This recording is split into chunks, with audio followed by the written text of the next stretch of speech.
நாங்கள் வாழக்கூடிய மருதம் அடுக்கம் என்கிற இந்த தொகுதி வீட்டுக்குள்ளே நாங்கள் ஒரு தோட்டத்தையும் அமைத்திருக்கிறோம். தமிழ் என்பதோடு மக்கள் தொண்டும் தேவை என்பதாக என்னுடைய பணிகளை நான் அமைத்து கொண்டு செய்து வருகிறேன். மருத்துவம் தொடர்பாக பல செய்திகள் அறிந்தாலும் இயல்பாக இயற்கையாக நமக்கு கிடைக்கக்கூடிய பொருள்களிலிருந்தே நாம் பல நன்மைகளை, உடல் நலத்தை நாம் பெற முடியும். வீட்டுக்குள்ளே இருக்கக்கூடிய அடுப்பறையில் இருக்கக்கூடிய அடுக்கலையில் இருக்கக்கூடிய அஞ்சறை பெட்டியிலேயே நமக்கு வேண்டிய மருந்துகள் இருக்கின்றன. அப்படி இருக்கிற பொழுது நம்முடைய வீட்டை சுற்றி இருக்கக்கூடிய இடத்திலே அல்லது வீடு சுற்றி தோட்டம் இல்லாதவர்கள் மாடியிலே கூட தோட்டம் அமைத்து சிறப்பாக தங்களுக்கு வேண்டியவற்றை பெற முடியும். அந்த வகையிலே நாங்கள் இங்கே பல வகை மூலிகைகளை, ஏறத்தாழ 50-60 மூலிகைகள் இங்கே இருக்கின்றன, செடி கொடிகள் இருக்கின்றன. டெங்கு காய்ச்சல் பரவிய போது பப்பாளி பயன்படும் என்பதை அறிந்த நான் எல்லோருக்கும் தெரிவித்தேன். பப்பாளி மரத்தினுடைய அந்த இலை சாறு தட்டணு என்கிற பேலட்டேலட்டை அதிகமாக ஆக்குகிறது என்ற செய்தியை தொடர்ந்து பரப்பி வந்தேன். அப்பொழுது அரசும் அந்த செய்தியை எடுத்துக்கொண்டு சித்த மருத்துவரிடம் கேட்டு நிலவேம்பும் தரலாம், பப்பாளி இலைச்சாறு, நிலவேம்பு கஷாயம், கியாழம் என்பது தமிழ் சொல், கஷாயத்தையும் கொடுக்கலாம் என்பதாக அவர்களும் ஏற்றுக்கொண்டார்கள். என்றால் பப்பாளி கொடுத்தால் இந்த தட்டணு பேலட்டலேட் அதிகமாகிறது என்பதை என்னுடைய பேரனுக்கு அந்த நோய் பற்றிய போது நான் அதை கொடுத்து சரி செய்தேன். ஆகவே பப்பாளி மட்டுமல்ல, நிலவேம்பு, வேம்பு எல்லாம் பயன்படுகின்றன.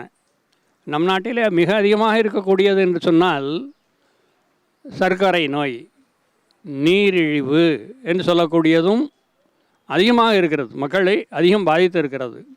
அந்த நீரிழிவை போக்கக்கூடியதற்கு இங்கே நாங்கள் எங்களுடைய தோட்டத்தில் இன்சுலின் செடி என்பதை கூட வளர்த்து வைத்திருக்கிறோம். இன்சுலின் செடி என்ன இந்த பெயரில் வந்திருக்கிறது என்பதாக நான் பார்த்தபொழுது கோஷ்டம் என்பதான அந்த செடி ஒரு கிழங்கு வகை. அதை ஒரு நண்பர் கொடுத்தார், கொண்டு வந்து வைத்திருக்கிறோம். அது மட்டுமல்ல, மா இலை ஒன்று, நாவல் இலை ஒன்று, கொய்யா இலை ஒன்று, ஒவ்வொரு இலை எடுத்து போட்டு கொதிக்க வைத்தால் அந்த கொதிநீர் கியாழம் கஷாயம் சர்க்கரையினுடைய அளவை, கிளைசெமிக் லெவல் குறைக்கிறது. ஆக ஏரி இருந்த இடம், சென்னையிலேயே 300 ஏரிகள் இருந்தனவாம். அப்படிப்பட்ட அந்த ஏரியிலே இருக்கக்கூடிய இடம் என்பதனாலேயே இங்கே நன்றாக செடிகள் வருகின்றன, வளர்கின்றன. ஆகவே அத்தகைய செடிகளை நாங்கள் வளர்த்து வைத்திருக்கிறோம். இங்கே வேம்பு மட்டுமல்ல, நிலவேம்பும் வைத்திருக்கிறோம். என்றால் நிலவேம்பு என்பது கிடைப்பதற்கு அரியது என்பதாக நினைக்கிற பொழுது அதனையும் கூட இங்கே நாங்கள் வளர்த்து வைத்திருக்கிறோம். ஆக இவ்வாறு இத்தகைய செடி கொடிகள் நமக்கு பலன் தருகின்றன. வாதம் அடக்கி, வாதத்தை அடக்கக்கூடியது, வாத நாராயணன் என்று சொல்லக்கூடியது. ஆக இவகை தம்முடைய பெயரிலேயே என்ன நோயை போக்கக்கூடியன என்பதை அவை நமக்கு எடுத்து காட்டுகின்றன. ஆகவே அப்படிப்பட்ட மூலிகைகள் நம்முடைய காலிலேயே படக்கூடிய அளவிற்கு, காலில் மிதிபடக்கூடிய அளவிற்கு அவையெல்லாம் சுற்றிலும் வளர்ந்து கிடக்கின்றன. அருகம்புல் என்று சொல்லக்கூடியது தொடர்ந்து சாப்பிடுகிற பொழுது, அதாவது கேழமாக வைத்தோ அல்லது பொடியாக்கியோ கூட சாப்பிடலாம். சாப்பிடுகிற பொழுது அது நோய் எதிர்ப்பு சக்தியை தருகிறது. ஆக இவ்வாறு நாம் சாப்பிடுகிற பொருள், தூக்கி எரியக்கூடிய பொருளை கூட விதைத்து வைக்கிற பொழுது அவை வளர்கின்றன. ஆக நாம் சாப்பிட்டு எரிகிற அந்த கருப்பு திராட்சைன்னு சொல்கிறார்களே, அந்த திராட்சையினுடைய விதை கூட பல நோய்களை போக்கக்கூடியது. அதே போல் பல கீரைகள் சாப்பிடுகின்றோம், அவற்றினுடைய கன்றுகளை நடலாம். இந்த செய்திகளையெல்லாம் சொன்ன பொழுது குழந்தைகள் மிக ஆர்வமாக ஏற்றுக்கொள்கிறார்கள். ஆகவே அந்த குழந்தைகள் தாமாக ஓடி வந்து, தாத்தா இந்த பழம் நான் சாப்பிட்டேன், இந்த விதை இருக்குது, இதை இங்கே நடுறேன், அதை இங்கே நடுறேன் என்பதாக சொல்லுகிறார்கள். அவர்களே தண்ணீர் ஊற்றுகிறார்கள். இவ்வாறு அவர்கள் தங்களுடைய ஆர்வத்தை வளர்த்து கொள்கிறார்கள், ஆர்வமாக செய்கிறார்கள். ஆகவே குழந்தைகள் வளர்ந்திருக்கக்கூடிய இந்த மருதம் அடுக்ககத்தில் உள்ள மருதம் தோட்டம் முகப்பேர் ஏரி திட்டத்தில் உள்ளது சென்னையில். இது மிகச்சிறப்பாக வளர்ந்திருப்பதற்கு இந்த குழந்தைகளும் மக்களும் பெரியோரும் பெற்றோரும் காரணம் என்பதாக சொல்லி அமைகிறேன். நன்றி, வணக்கம். அனைவருக்கும் வணக்கம். என் பேர் ரக்ஷனா. நான் 3ஆம் வகுப்பு படிக்கிறேன். இன்று நான் நிலவேம்பை பற்றி பேசப் போகிறேன். கொரோனா தொற்று நோய் வந்தபோது உயிர்களை காப்பாற்றியது நிலவேம்பு கஷாயம். பாம்பு கடித்தால் கூட அது நெஞ்சை போக்கிடும், சர்க்கரை நோயை குறைக்கும். நன்றி, வணக்கம். என் பேர் வருண் சேது. நான் 1ஆவது படிக்கிறேன். இப்போ நம்ம என்ன பார்க்க போகிறோம்னா அகத்திக்கீரை வந்து நம்ம உடம்புக்குள்ளே இருக்க பிரச்சனைகளெல்லாம் குணப்படுத்தும். அடுத்து அல்சருன்றவங்களுக்கெல்லாம் வந்து இந்த அகத்திக்கீரை சூப் கொடுத்தோன்னா அவங்களாம் சீக்கிரமாக குணமாயிருவாங்க. அடுத்து இது 50க்கும் மேலே சத்துக்கள் இருக்குது. இதை சாப்பிட்டோன்னா நம்ம ஸ்ட்ரென்த்தாக இருப்போம். ஆனால் கொஞ்சம் கசக்கும். பல்ல இருக்க பிரச்சனைகள்லாம் இது குணப்படுத்தும். நன்றி. அனைவருக்கும் வணக்கம். என் பெயர் மோக்ஷிதா சக்தி. செம்பருத்தி பூ ஒரு வண்ணமயமான மலர். இந்த பூ சிவப்பு, இளஞ்சிவப்பு, மஞ்சள் போன்ற பல வண்ணங்களில் உள்ளது. செம்பருத்தி பூக்கள் தேநீர் தயாரிக்கவும், செம்பருத்தி இலைகள் மருந்து தயாரிக்க உதவும். ஹவாய் நாட்டில் மஞ்சள் செம்பருத்தி மாநில மலராகும் மற்றும் மலேசியாவில் செம்பருத்தி பூ தேசிய மலராகும். அனைவருக்கும் என் அன்பான வணக்கம். என் பேர் ஹர்ஷினி. நான் 3ஆம் வகுப்பு ஆ பிரிவில் படிக்கிறேன். நான் உங்களுக்கு சோற்றுக்கற்றாழையை பற்றி பேசப் போகிறேன். சோற்றுக்கற்றாழைக்கு நிறைய மருத்துவ குணங்கள் இருக்கிறது. சோற்றுக்கற்றாழை நம் உடல் நோய்களை மற்றும் தோல் வியாதிகளையும் ஆற்றும். சோற்றுக்கற்றாழையை நாம் உண்டால் உடல் சூடை குறைக்கும். நன்றி, வணக்கம். அனைவருக்கும் வணக்கம்.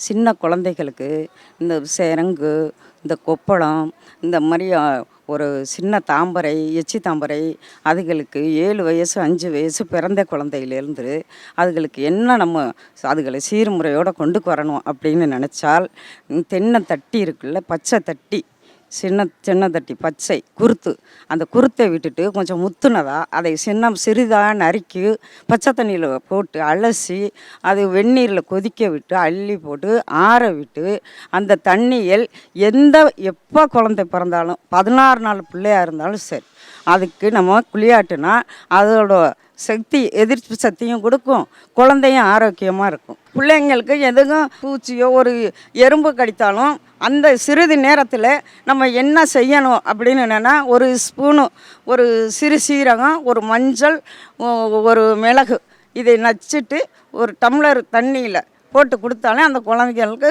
நல்லா சீரணமாகும், நல்லா பசியும் எடுக்கும், பிள்ளைங்கெல்லாம் ஆரோக்கியமாக தூங்கும், நம்மளும் நல்லபடியாக இருக்கலாம். அதுவும் கிடைக்கல அப்படின்னா இப்போ ஓமவல்லின்னு வீட்டுக்கு வீடு வளர்கிறோம், அந்த செடியில் இருக்கும்.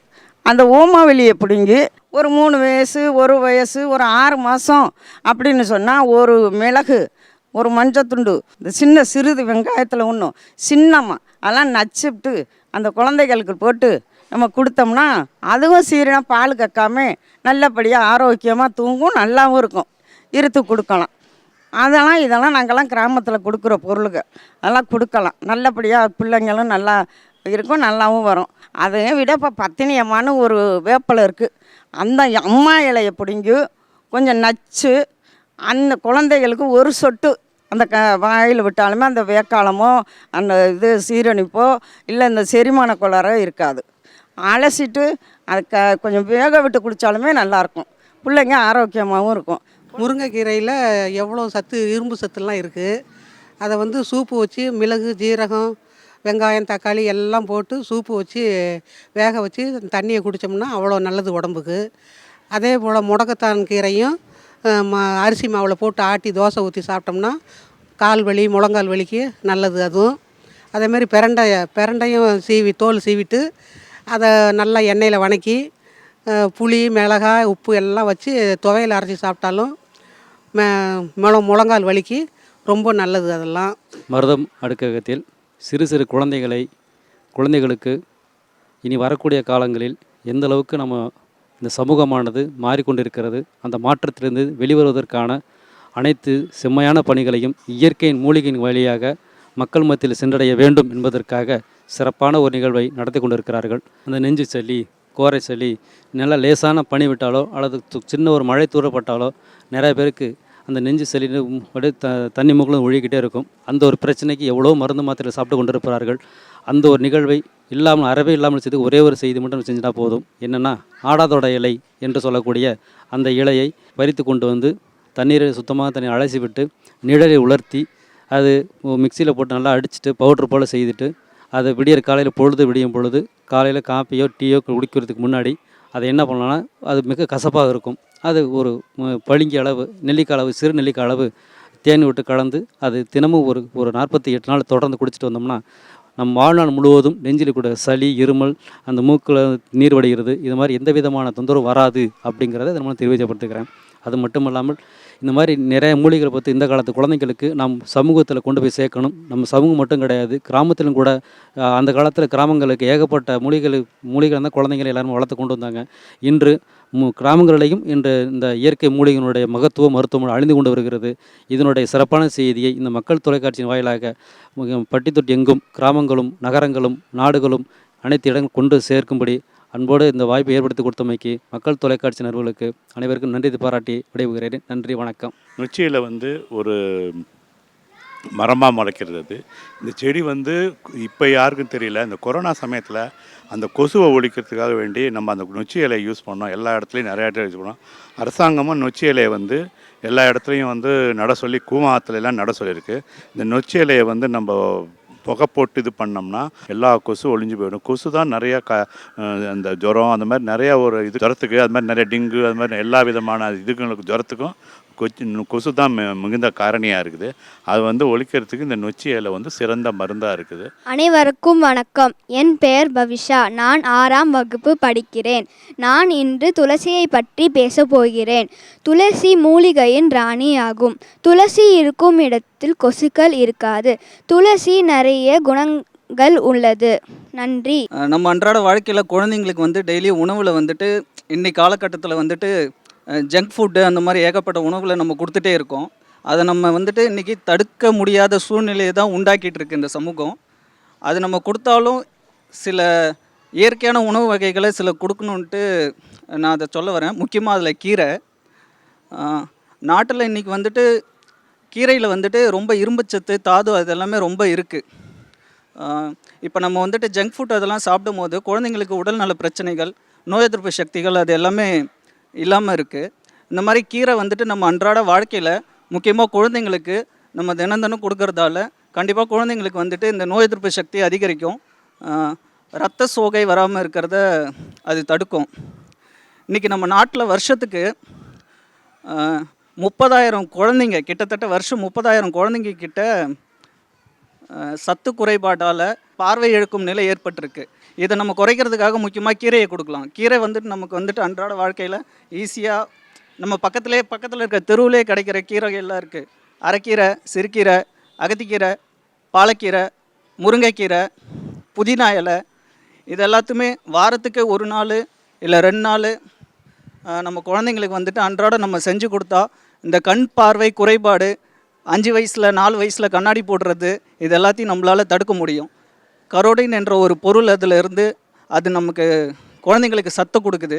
குழந்தைங்க மட்டும் இல்லை, பெரியவர்களும் நம்ம எடுத்துக்கலாம் அந்த கீரையை. கீரை அன்றாட சாப்பிட்றதால கர்ப்பிணி பெண்களுக்கு தாய்ப்பால் கொடுக்கறது இது எல்லாமே ரொம்ப பயன்பாடாக இருக்கும்.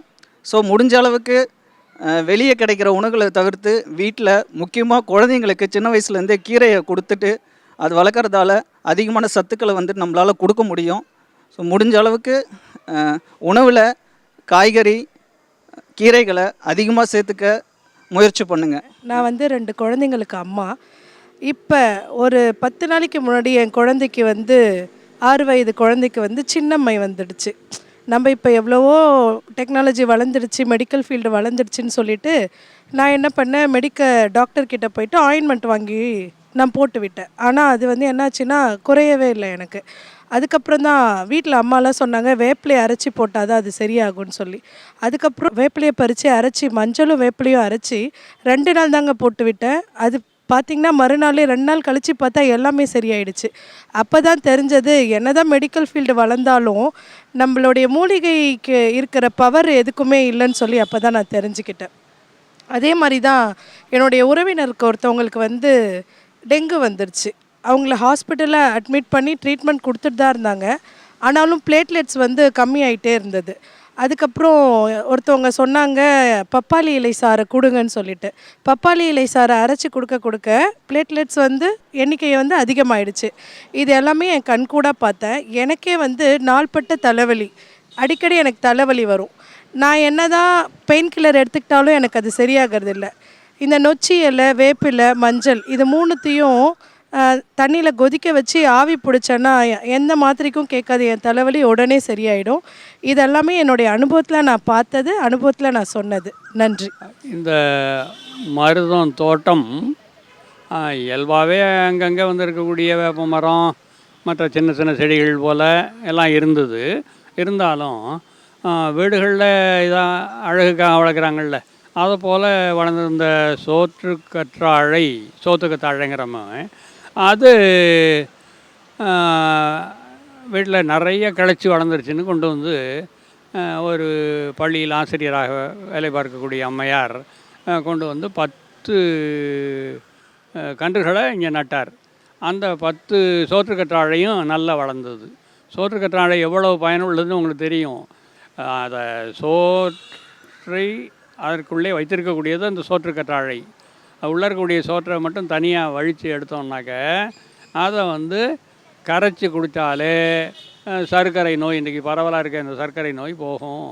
அது மட்டும் இல்லை, அலோவீரா என்பதாக எல்லாம் சொல்லி, ஆலம் என்றால் நீர் என்று பொருள், வேரா என்பது வீரா என்பதாக எல்லாம் ஒலிக்கிறார்கள். உலகம் முழுக்க தமிழ்ச்சொல் இருக்குங்கிறதுக்கு இது ஒரு எடுத்துக்காட்டு. ஆலம் வீரா, தண்ணீர் உள்ள ஒரு வேர், அந்த ஆலம் வீரா. அது 10 கிளைகளாக நட்டார்கள், 10 செடிகளாக தனியாக வளர்ந்தன. அதை அடுத்து பக்கத்திலேயே என்னென்ன செடிகள் கிடைக்கின்றனோ, விதைகள் கிடைக்கின்றனோ அவற்றையெல்லாம் நட்டேன். அதே போல் அரச மரம், வேப்ப மரம் பல இடங்களில் குளத்தங்கரையில் சேர்த்து நடுவார்கள்.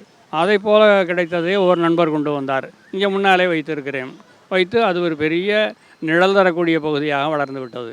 அரச மரம் அதனுடைய பட்டை கூட தோல் நோய்களை போக்கக்கூடியது. அரச மரத்தை சுற்றி வந்து அடி வைத்த தொட்டு பார்த்தாலாம் என்பது பழமொழி.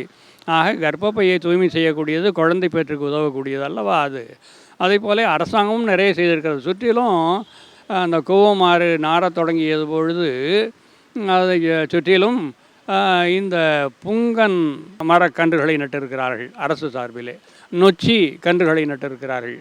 அந்த புங்கன் இறைப்பு நோயை போக்கக்கூடியது, சளியை போக்கக்கூடியது. நொச்சி அதை போல உடல் வலியை போக்கக்கூடியது. இன்றைக்கு உடல் வலி என்பதாக சொல்லி சில நாட்களுக்கு முன்னாலே இந்த கரோனா, டெங்கு என்பதாக எல்லாம் பரவிய பொழுது அவ்வளவு வலி மாத்திரைகள் விற்பனை ஆயின. பேராசிட்டமால் என்பதே 1 மாதத்திலேயே 1 கோடி அளவிற்கு விற்பனை ஆயிற்று என்பதாக சொல்கிறார்கள். அந்த வலியையெல்லாம் போக்கக்கூடிய ஆற்றல் அந்த நொச்சி இலைக்கு இருக்கிறது. சளியை குறைக்கக்கூடியதாக இருக்கிறது. இப்படி பயனுள்ளவையாக சுற்றிலும் நம்மை சுற்றிலும் இருக்கின்றன. இங்கே நம்முடைய மருதந்தோட்டத்திலேயே ஒரு மாமரம் இருக்கிறது, கொய்யா மரம் இருக்கிறது, ஒரு நாவல் மரம் இருக்கிறது, பக்கத்தில் இருக்கிறது. யார் வேண்டுமானாலும் சர்க்கரை நோய் இருப்பவர்கள் வரிசையாக இந்த ஒவ்வொரு இலையை பறித்து எடுத்து நான் கொடுப்பேன். அவை பயன்படும். அதே போல் இங்கே பிரண்டை செடி, அதை நான் நட்டு வைத்திருக்கிறேன், ஆங்காங்கே வைத்திருக்கிறேன். பல பேர் எலும்பு வலி, உடல் வலி என்கிற பொழுது பிரண்டை என்பது எலும்பு வலியை போக்கக்கூடியது. அதை போல வயிற்றை தூய்மையாக்கக்கூடியது, வயிற்று நோய்கள் எல்லாவற்றையும் போக்கக்கூடியது பிரண்டை என்று சொல்லக்கூடியது. ஆக இதை போல மிக நல்ல பொருள் முடக்கத்தான் இங்கே வளர்ந்துருக்கிறது. அதே போல் இந்த பொங்கல் நேரத்திலே நாம் எல்லாம் சாப்பிட்டு விட்டு தூக்கி எறிகிறோமே, அந்த கரும்பு இணுக்குகளை கூட கொண்டு வந்து நட்டு வைத்தேன். நட்டு வைத்ததும் அந்த கரும்பு இணுக்குகள் இப்பொழுது வளர்ந்து இருக்கின்றன. ஒரு 3 ஆண்டுகளுக்கு முன்னாலே 2 கரும்பு இணுக்குகளை நட்டிருந்தேன். வாழை இருந்தது. அடுத்த ஒரு 3-4 மாதத்திலேயே வளர்ந்தன.